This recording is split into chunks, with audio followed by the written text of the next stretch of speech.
ඇත්තෙන්ම මම මේ යන්නේ ගල් බැම්මක් උඩින්.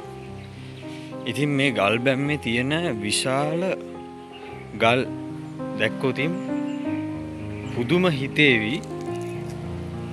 මෙහෙම මේ දේවල් කොහොම හැදුවද කියලා. මේ බලන්න ගලක විශාලත්වය. මේ ගල් මේ ප්‍රමාණයන් වලට හදාගෙන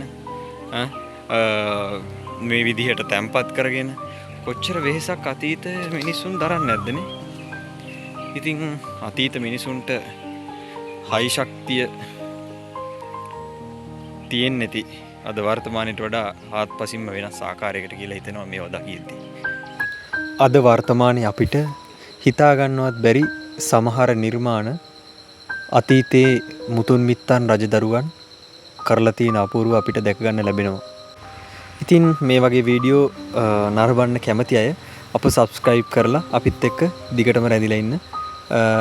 තෙරුවන් සරණයි. නමෝ බුද්ධාය. ධම්මෝ හවේ රක්කති ධම්මචාරී ධර්මයේ හැසිරෙන්නා ධර්මයේ විසින් රකී